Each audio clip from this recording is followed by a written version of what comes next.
My parents co-signed a massive loan for my golden child brother's failed startup, then forced me to pay it off or they'd lose their house.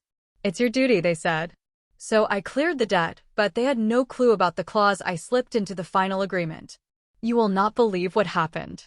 The day my parents finally called me for help, I was neck-deep in debugging code for $1 million project. Can you even imagine the irony? It's almost laughable how they only remembered my number, how they suddenly needed me, when their golden child's epic screw-ups finally crashed and burned. My name's Vivian, and for 31 years, I've been the responsible one. The reliable one. The boring one. The one who wasn't Colin. So when Mom's voice, trembling and small, whispered, "Honey, we need to talk. It's about the house," through the phone, a cold dread, a grim satisfaction, washed over me. I knew exactly what it was. Colin's latest revolutionary startup had imploded, taking their home equity loan down with it.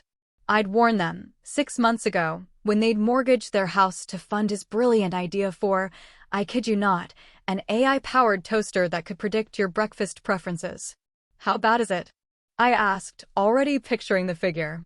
My dad's voice, defeated, chimed in from speakerphone, $100,000. The bank, they're starting foreclosure proceedings.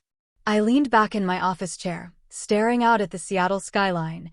My world of logic and reason momentarily paused. And Colin, Mom rushed to his defense. He's trying his best, sweetie. These things happen in business. You know how innovative minds work. My blood ran cold. No, Mom. How is Colin planning to fix this? Silence. Of course. I snapped my laptop shut, grabbed my keys. I'll be there in 30 minutes.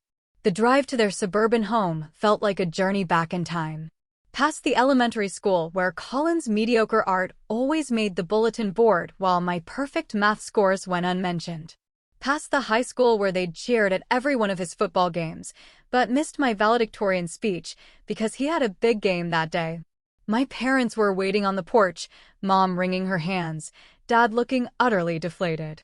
And there, sprawled on the porch swing like he didn't have a care in the world, was my brother Colin. Sis, he bounded up, that trademark grin plastered on his face. You're not going to believe it, but I've got another idea that'll make this all worth it. My temper, usually locked down tight, simmered. Stop talking. I brushed past him into the house, dropping my bag on the kitchen counter. Show me the paperwork. Mom scrambled for the foreclosure notice, while Dad busied himself making coffee nobody would drink. Colin followed, his girlfriend Destiny trailing behind, her phone practically fused to her hand. It's really not as bad as they're making it sound, he insisted. The algorithm was solid. We just needed more time. My voice was clipped, cutting through his BS. The algorithm told people when they wanted toast. It wasn't exactly curing cancer. Destiny, finally looking up from her phone, piped in, "You never understood the vision. Colin's ideas are ahead of their time." I bit back a furious response as Mom spread the papers. The numbers were worse than I'd anticipated. Late fees. I could cover it, yes, but it meant liquidating most of my carefully built investments. We wouldn't ask if we had any other option, Dad said quietly, his voice hollow. We know how hard you've worked for your money. For the first time, they noticed my success. Funny how that worked. Remember when I wanted to go to MIT? I asked, scanning the documents, a bitter taste in my mouth. You said we couldn't afford it. That I should be practical and go to state school. Vivian, that was different, Mom started. Was it? I shot back. Because you remortgaged your house for Colin's toast robot, but you couldn't help me with tuition? I looked up at them, my gaze steady. I paid my own way. Every semester, every book, every meal. Mom tried to placate me. You were always so capable, Vivian. You didn't need our help. No, I agreed, a chilling calm settling over me. I didn't. And I don't think you need it now either. I stood up, gathering my things. Their faces fell in unison. Wait. Dad called out, please, we'll lose everything. I turned back. Mom was close to tears. Dad looked small, defeated. Colin still had that hint of entitlement in his eyes. And Destiny, of course, was recording everything. I'll help, I said finally, the words a promise with a hidden sting. But we're doing this my way. I'll have my lawyer draw up the paperwork tomorrow. The relief that washed over their faces was instant. They didn't even ask about the terms. They never did with Colin's ventures.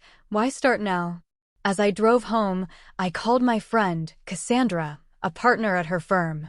Remember that conversation we had about karma and contract law? I asked. I need a favor. She knew. The family finally called? They did, I replied. And they're about to learn that responsibility comes with a price tag. A very specific price tag. I smiled, merging onto the highway. Cassandra's office smelled of leather and lavender, a testament to her success. So you're finally doing it, she said, uncapping her pen as I settled into a visitor's chair. The houseplay we talked about. They handed it to me on a silver platter. I slid the foreclosure notice across her gleaming mahogany desk. They need $100,000 to save their house. I have it, but this time, I want more than just their gratitude. I want control. They've spent 30 years making decisions that benefit Colin at everyone else's expense. Time to change the game. She started writing. We'll need to structure this carefully. Make it ironclad, but not obviously predatory. Something they'll sign without thinking twice. They never think twice when it comes to Colin, I said. Why start now? For the next hour, we crafted an agreement that was beautiful in its simplicity. I'd pay off the loan, but the modified lien would add me to the title, one signature, and I'd own 1/3 of their home. Another clause, buried in the middle, would trigger full transfer of ownership once the debt was cleared. They won't read this carefully, Cassandra warned. Are you sure you want to go through with it? My phone buzzed. A text from Colin. Thanks for helping the parents out, sis. By the way, got another idea to run by you later. This one's guaranteed money. I showed Cassandra the message. She just nodded and kept writing. The next morning, I met my parents at their bank. Mom wore her Sunday best. Dad had actually ironed his shirt. They both looked relieved. Where's Colin? I asked, noting his absence. Oh, he had an important meeting with some investors, Mom chirped. For his new project. Of course he did. I set my briefcase on the loan officer's desk. Shall we begin? Janet, a tired-looking woman, spread out the documents. I've reviewed the modified agreement your lawyer sent over. Everything appears to be in order. I watched my parents' faces as Janet explained the terms. They nodded along, barely listening, their eyes fixed on the number at the bottom of the page, the number that would save their home. So, Vivian will be added to the title? Dad asked, his tone suggesting he didn't really care about the answer. Yes, as a co-owner, Janet confirmed. And there are some additional terms regarding future ownership transfer based on the loan satisfaction. Mom was already reaching for the pen. That's fine. That's all fine. You're family after all. I almost laughed. Family, right? Just sign here, here, and initial here. Their signatures were quick, eager. They didn't even skim the pages, just like they never questioned Colin's business plans or bothered to read those investment prospectuses. I signed last, my hands steady. With each stroke of the pen, I felt lighter. Congratulations, Janet said, stamping the final page. The transfer will process today. The foreclosure proceedings will be halted immediately. Mom hugged me, tears in her eyes. Thank you, honey. We'll pay you back somehow, I promise. No need, I said, tucking my copy of the documents into my briefcase. Consider it an investment in my future. Dad squeezed my shoulder. We're lucky to have such a responsible daughter. As we walked out, Mom was already on the phone with Colin, telling him the good news. I heard his voice, loud and celebratory. Probably already planning his next venture. Dinner tonight? Mom suggested, hanging up. To celebrate. Colin and Destiny can join us. Sorry, I have plans, I said, checking my watch. Work dinner. You know how it is. They didn't, actually. They'd never really asked about my work, my success, my life. Back in my car, I took a moment to breathe. Then I called Cassandra. It's done. How do you feel? She asked. I looked back at the bank where my parents were still standing, probably planning how to spin this into another story about resilience, about family coming together. They had no idea what was coming. I feel like I just bought the most expensive revenge in history, I said. And it was worth every penny. You wanted me to save the house. I muttered to myself as I started the engine. It's mine now. 6 months passed in a blur of overtime and side projects. Every extra dollar went toward paying down that loan while my parents acted like everything was back to normal. Tonight was another family dinner I couldn't avoid, Mom's birthday. I arrived late, coming straight from a consulting gig. The driveway was already full, Colin's new Tesla parked prominently, because apparently bankruptcy was no reason to drive a modest car. "There's my responsible girl," Mom called out, wearing a new dress, probably another gift from Colin. He always bought expensive presents with other people's money. The dining room was a snapshot of everything wrong with our family. Mom and Dad beaming at Colin while he gestured dramatically, describing his latest venture. Destiny recording everything for social media, adding filters to make the modest dining room look aesthetic. And me, still in my work clothes, clutching a practical gift card I'd actually paid for myself. "Vivian, you won't believe what your brother's working on now," Dad said, practically glowing. "Tell her, son." Colin leaned back, running a hand through his expertly styled hair. "It's a revolutionary dating app that uses zodiac signs and cryptocurrency." "That sounds fascinating," I cut in, setting down my bag. "Mom, happy birthday." "Oh, thank you, sweetie." She took the envelope without opening it. But let Colin finish. This could be the next big thing. I caught Destiny smirking behind her phone. She'd been dating Colin for 3 months and had already mastered the family dynamic. As I was saying, Colin continued, "We're calling it Starcoin. Users match based on astrological compatibility, and they can only communicate by sending each other custom cryptocurrency tokens." "How are you funding this one?" I asked, serving myself some pasta. The table got quiet. Too quiet. "Actually," Mom said, brightening, "we were hoping to discuss that. You've been so generous with helping us out." "No." The word came out so sharp Dad flinched. "But you haven't even heard the projections," Colin protested. "Destiny's already got influencers lined up. We're talking millions in potential revenue." "Like the toast robot?" I stabbed at my pasta. "Or the smart socks. Or the cryptocurrency for pets." "Those were learning experiences," Mom defended him. "Every entrepreneur has failures before their big break." My fork clattered onto the plate. And who paid for those learning experiences? While Colin was learning, I was working 60-hour weeks, canceling vacations, turning down promotions that required travel, all to pay off his mess. "Don't be jealous just because your brother dreams bigger than a cubicle," Destiny chimed in, finally lowering her phone. The room temperature seemed to drop 10 degrees. "A cubicle?" I actually laughed. "I'm a senior software architect. I lead teams that build actual functioning technology, not astrology-based Ponzi schemes." "Vivian," Mom scolded. "It's my birthday. Can't we just have a nice dinner?" "Sure, Mom. Let's have a nice dinner.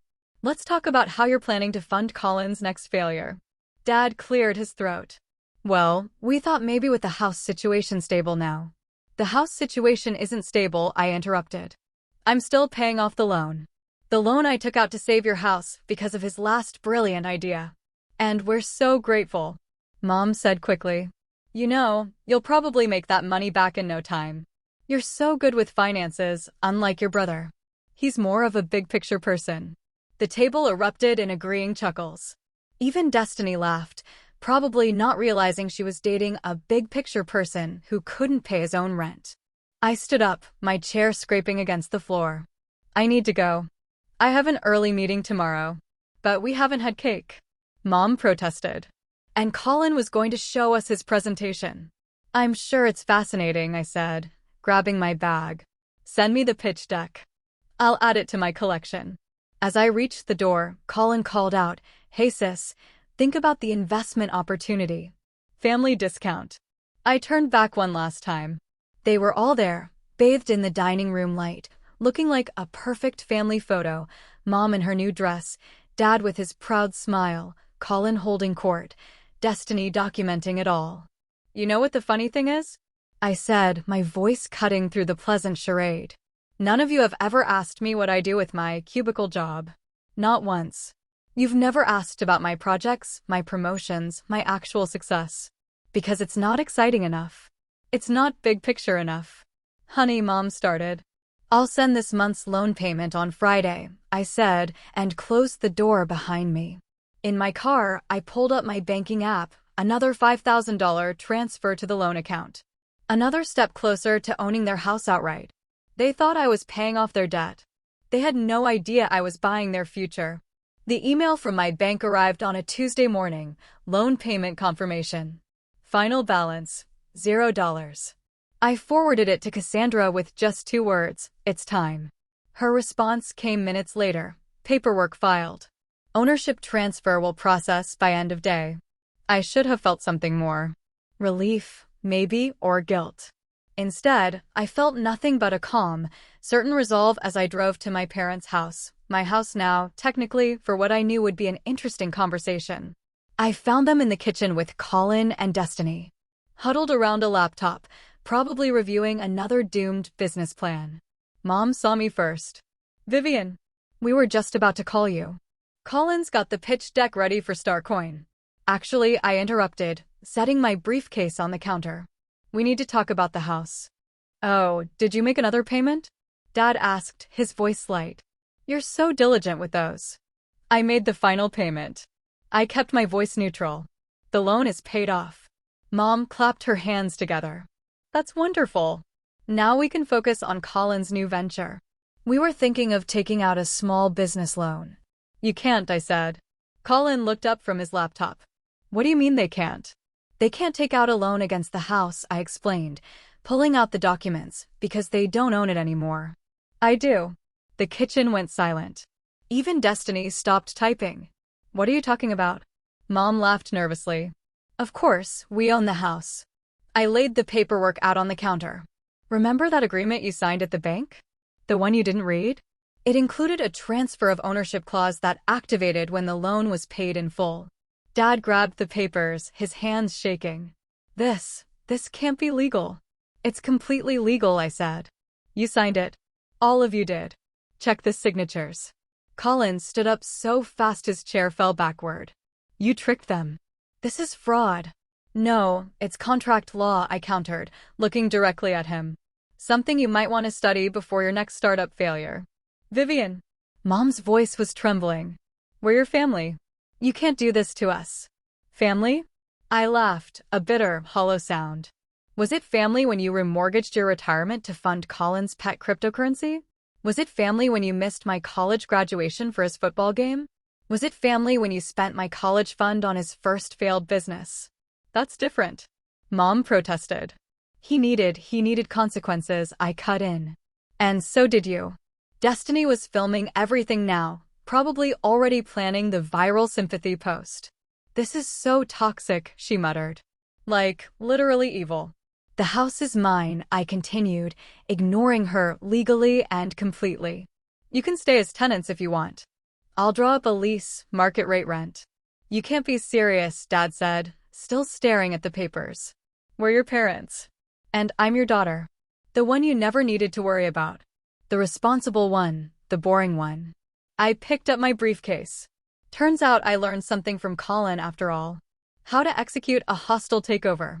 Colin lunged forward, but Dad caught his arm. "You ruined everything," he shouted.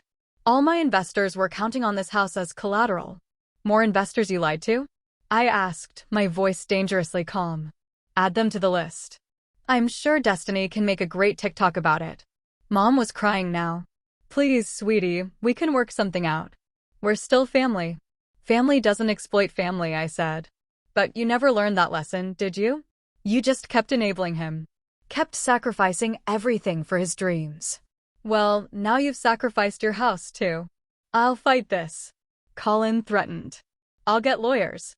"Please do," I smiled. "I'm sure they'd love to review your financial history. All those investors you defrauded might be interested, too." I headed for the door, then turned back one last time. "Oh, and Colin? Your Zodiac cryptocurrency idea? It already exists.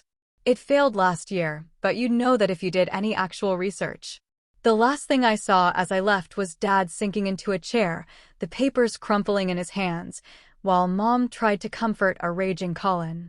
Destiny was already typing furiously on her phone, crafting the perfect victimhood narrative for her followers. In my car, I called Cassandra. How did it go? She asked. About as expected. Tears, threats, guilt trips, the usual. And how do you feel? I looked back at the house, my house now, and watched Colin storm out to his Tesla, Destiny trailing behind him with her phone still recording.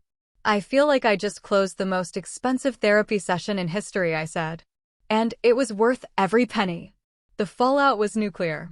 Within hours, Destiny had posted a heavily edited version of our confrontation, painting me as the evil sister who stole her poor family's home.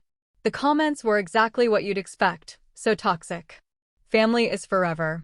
How could she do this to her own parents? I was at work when Mom's first wave of flying monkeys hit. My phone buzzed with messages from aunts, cousins, and family friends I hadn't heard from in years. Your mother is heartbroken, read Aunt Sarah's text.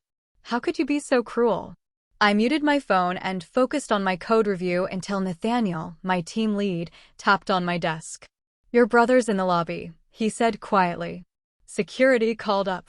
He's making quite a scene. I pulled up the lobby security feed. Sure enough, there was Colin, red-faced and gesturing wildly, while Destiny filmed everything. Security was keeping him from the elevators. Want me to call the police? Nathaniel asked. No need, I stood up, straightening my blazer. I'll handle it. The elevator ride down was surprisingly peaceful. I used those 30 seconds to center myself, to remember every missed opportunity, every dismissed achievement, every time they chose him over me. The lobby went silent when I stepped out, except for Colin's voice echoing off the marble walls. Where is she? I know she's here. You can't hide behind security, Vivian. I walked straight toward him. I'm not hiding, Colin. I'm working. You know that thing some of us do. He spun around, Destiny's camera following his movement. You think you're so smart, don't you? Tricking our parents, stealing their house. I paid for that house, I said calmly. Every penny of it. While you were launching failed startups, I was working overtime to clean up your mess. They were going to help fund Starcoin. We had investors lined up. No, you had more people to scam lined up. How many times are you going to do this, Colin? How many times are Mom and Dad going to have to bail you out? At least they love me, he shouted, his voice cracking. They've always loved me more, and you can't stand it. The lobby went dead quiet. Even Destiny lowered her phone slightly. You're right, I said, my voice steady. They do love you more. They always have. But love doesn't pay mortgages, Colin. Love doesn't protect retirement accounts. Love doesn't excuse fraud. I'm calling the lawyers, he threatened. They'll prove you tricked them. Go ahead, call them. Show them your financial records. Explain how you convinced our parents to mortgage their retirement for your failed ventures. Tell them about the investors you misled. I'm sure they'll be fascinated. Security was moving closer, but I held up a hand to stop them. You're just jealous, he spat. Jealous that I have vision, that I take risks while you hide in your safe little corporate job. I laughed then. Actually laughed. My safe little job? I make 7 figures, Colin. I lead development teams across 3 continents. But you wouldn't know that because none of you ever asked. You were too busy celebrating your latest scheme to notice I'd already succeeded. Liar. But I saw the doubt in his eyes. Security, I called out. Please escort my brother out, and if he returns, call the police. This isn't over, he shouted as they led him toward the door. Mom and Dad will never forgive you. They don't have to, I replied. They just have to pay rent. As the doors closed behind them, I noticed Nathaniel standing nearby. You okay? He asked. Surprisingly, yes. I smoothed my blazer. Though I suspect that video will go viral by dinner. You know, he said, walking me back to the elevators. I've known you for 3 years. Never knew you had a brother. That's because I never talked about him, just like they never talked about me. The elevator doors opened. Funny how family works sometimes. Back at my desk, I had 17 missed calls from Mom and a text from Dad. Please, let's talk about this. We can work something out as a family. I opened my email instead and began drafting a formal lease agreement. 3 bedrooms, 2 baths, market rate rent for the area. Professional, clean, businesslike. No family discount. My phone buzzed again. This time it was Cassandra. Your brother's girlfriend just posted the lobby video. She said it's trending. Of course it is, I kept typing. Let me guess. I'm the villain. Actually, she said, the comments are turning. People are starting to ask questions about your brother's businesses, about your parents' choices. The truth has a way of coming out. I finished the lease agreement and hit send. They thought I was their fallback plan, I said. They never saw I became their endgame. The video went viral, but not in the way Destiny planned. Someone dug up Colin's business history. All the failed startups, the angry investors, the pattern of family bailouts. Soon the comments shifted from toxic sister to entitled brother and enabling parents. Mom tried damage control at church that Sunday. I heard about it from Aunt Sarah, who'd switched sides after seeing the full story. She told everyone you manipulated them, Aunt Sarah reported over coffee. But then Mrs. Peterson, you remember her, the accountant, asked about Colin's businesses. It got very quiet very fast. I stirred my latte. Let me guess. Mom left early. Practically ran out, but not before people started asking about all those loans they've taken out over the years. The truth has a way of snowballing once it starts rolling. By Monday, Destiny's followers were digging up promotional posts for Colin's previous ventures. Tuesday brought screenshots from angry investors. By Wednesday, his LinkedIn profile had mysteriously vanished. I was reviewing quarterly reports when Nathaniel stopped by my desk. There's someone here to see you, he said. Says she's from the Chamber of Commerce. In the conference room, I found Margaret Wells, the Chamber's director, waiting with a folder. Miss Newton, she smiled. I've been following your situation with interest. The viral video, you mean? Actually, your career. You've built quite a reputation in tech, but somehow stayed under the radar until now. She opened the folder. We're launching an initiative for young women in STEM. Mentorship, scholarships, business incubation. We need someone to lead it. Someone who understands both success and adversity. I raised an eyebrow. My family drama made you think of me? Your handling of it did. You turned a personal crisis into a masterclass in consequences and accountability. That's exactly what we need. Before I could respond, my phone buzzed. A text from Dad, your brother's in trouble. Real trouble. Some investors are threatening legal action. Please, we need your help. I muted the notification and turned back to Margaret.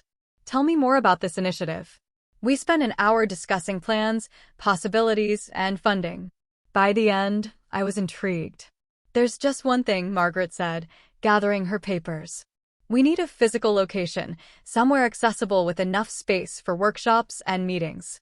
I thought about my house, my parents' house, with its large basement and convenient location. I might have something in mind, I said. Later that evening, I was working late when Nathaniel brought me coffee. You missed quite a show in the parking lot, he said. Your brother tried to ambush you again. Security caught him trying to let the air out of your tires. I sighed. Did they call the police this time? Didn't have to. Turns out some of his angry investors were following him. They were very interested in having a chat. My phone lit up with a call from Mom. I let it go to voicemail. You know, Nathaniel said, sitting on the edge of my desk, I grew up with a golden child sister. Nothing I did was ever good enough compared to her dance recital. How did you handle it? I moved across the country and built my own life. But you, he smiled. You stayed and built something stronger than their favoritism. My email pinged the Chamber's official proposal. As I read through it, another text from Mom arrived. People at church are asking questions. How could you do this to our family's reputation? I closed the message and opened my calendar instead, scheduling a meeting with a contractor to discuss renovating the basement. They're not going to stop, Nathaniel warned. Family rarely does. No, I agreed. But they'll have to learn new rules, starting with paying rent on time. My phone buzzed again. This time it was Destiny, of all people. Colin's investors are like super mad. Can you maybe help for family? I showed Nathaniel the message and we both laughed. You know what the funny part is? I said, turning back to my work. If they just treated me like family to begin with, none of this would have happened. Their loss, he said, standing to leave. But the tech community's gain. Those girls in the STEM program are going to learn from the best. After he left, I finally listened to Mom's voicemail. She was crying, talking about family loyalty and forgiveness, and how they'd always supported my little computer jobs. I deleted it and opened the contractor's website. The basement would need new wiring, better lighting, maybe some built-in workstations, a place where young women could build their futures without anyone telling them to dream smaller. My phone lit up one last time. Cassandra, sending a link to a local news article. Tech executives' viral family drama sparks discussion about financial abuse and accountability. I smiled and clicked share. The contractor's estimate arrived the same day my parents finally agreed to meet. They chose a coffee shop, neutral ground. Mom looked like she hadn't slept in days, and Dad's hands shook as he stirred his untouched coffee. "We've been thinking," Mom started, her voice carefully measured. "About what you said about enabling Colin." I waited, sipping my Americano. "Some of his investors came to the house," Dad continued. "They were angry. Very angry. Showed us things we didn't know about. Promises he'd made." I set down my cup. "And we realize now that maybe." Mom's composure cracked slightly. "Maybe we made some mistakes." "Mistakes," I repeated. I pulled out my tablet, opening the contractor's plans. "Let's talk about mistakes. You mortgaged your retirement 6 times for Colin's schemes. You missed my graduation for his football game. You told me MIT was too expensive while buying him a car for networking purposes." "We know," Dad said quietly. "We know now. But we can fix this. Just give us back the house before it ruins your soul." I turned my tablet around, showing them the renovation plans. "See this? I'm converting the basement into a tech education center for young women. The Chamber of Commerce is partnering with us. We'll offer mentorship, scholarships, internships." Mom barely glanced at it. "But what about family? What about Colin? What about him? His investors are threatening legal action. His girlfriend's influencer career is tanking because she helped him promote fraudulent businesses. He made his choices. We were just trying to do what was best for both of you." Mom insisted. "You were always so capable, so independent." "I had to be." The words came out sharper than intended. "You left me no choice. Every time I needed support, you were too busy supporting him. Every achievement, every milestone, it all took second place to Colin's latest scheme." "That's not fair," Dad protested weakly. "No," I said, my voice hardening. "It wasn't fair. None of it was fair. But here's what's going to happen now." I pulled out a folder. "I'm creating a living trust for the house. It will fund the education center and provide housing assistance for program participants." Mom's face went pale. "But what about inheritance? What about Colin's future?" "Colin's future is whatever he makes of it. Without your money, without my house, without any more safety nets. You can't do this." Mom whispered. "We're your parents. We always tried to do what was best for Colin," I finished. "Always best for Colin. Well, now I'm doing what's best for dozens of young women who deserve a chance, who deserve better than being told they're too capable to need support." Dad reached for the folder, but I pulled it back. "It's already done. The trust is established. The contractors start next week. You can stay as tenants if you want market rate rent, no family discount, but the house will never be yours again. And it will never be Colin's." "We could fight this," Mom said, but her voice lacked conviction. "We could get lawyers. Like the lawyers currently looking into Colin's business practices? Go ahead. I'm sure they'd love to add parental enablement to their investigation." A notification popped up on my tablet. Cassandra confirming the trust paperwork was filed. I stood up, gathering my things. "You said you were trying to do what was best for us," I said. "Now I'm doing what's best for me and for every other daughter who's been told she's too capable to need help." "Please," Mom tried one last time. "We're still family." "Yes, we are. And families have rules, boundaries, consequences. You taught Colin none of those things, so I'm teaching them to you instead." I left them there. Mom crying silently into her cold coffee. Dad staring at nothing. Outside, I called Nathaniel. "How'd it go?" he asked. "About as expected. They're still more worried about Colin than anything else. Even with the investors breathing down his neck. Even then, I got into my car, but it doesn't matter anymore. The trust is filed. The contractors are scheduled. It's done. You know what you said about teaching them consequences?" He paused. You're going to teach those girls something even more valuable. How to stand up for themselves. I started the engine, watching through the coffee shop window as my parents huddled together, probably already planning how to help Colin out of his latest mess. You said I owed you this family, I muttered, echoing words I'd been holding back for years. Now you owe me everything, with interest. The renovation plan sat on my passenger seat. A blueprint for something better than family obligation. Something built on merit, not manipulation, on earned success, not endless enablement. It was time to build something new. The construction noise from the basement filled the house as I reviewed applications for our first cohort of STEM scholars. 20 bright young women, all brilliant, all overlooked, all reminded me of myself at their age. My phone buzzed. A text from Nathaniel. News about your brother just dropped. Check your email. The headline was exactly what I'd expected. Local tech entrepreneur faces federal investigation for investment fraud. Below it, a familiar face smiled from his LinkedIn profile photo, still believing he was untouchable. The doorbell rang. Mom stood there, looking smaller than I remembered. The moving truck comes tomorrow, she said without preamble. We found an apartment across town. I know, I replied. I approved your rental reference. I let her in, watching her take in the changes. The living room was now a reception area with inspirational posters and a sleek sign reading Newton STEM Initiative. Your father, she hesitated. He's not doing well. The stress of everything. You mean the stress of finally facing consequences? She flinched. Colin might go to jail. Yes, I agreed. He might. A young woman in a hard hat appeared from the basement. Miss Newton, we need your input on the workstation layout. I'll be right there. I turned back to Mom. Was there something specific you needed? She pulled out an old photo album. I found this while packing. Thought you might want it. I opened it to find my academic awards, newspaper clippings about my achievements, college acceptance letters, all carefully preserved. You kept these? Of course I did. Her voice cracked. You were my brilliant girl.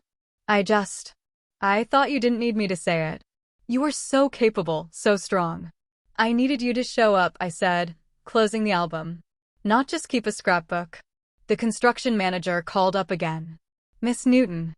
Keep it, Mom said, pushing the album toward me. Maybe show it to your students. Show them what's possible. As she turned to leave, she paused. That article about Colin, will he really go to prison? The evidence is pretty clear. His investors are cooperating with the investigation, and Destiny turned state's witness. Apparently, she recorded everything. Mom nodded slowly. You know what the worst part is? I can't even blame you anymore. We did this. All of it. The front door opened and Margaret from the Chamber of Commerce walked in with a group of potential donors. Vivian, perfect timing. These gentlemen want to see the facility. Mom slipped out as I led the tour, showing them the emerging computer lab, the presentation space, the mentorship offices. Their questions were thoughtful, their checkbooks ready.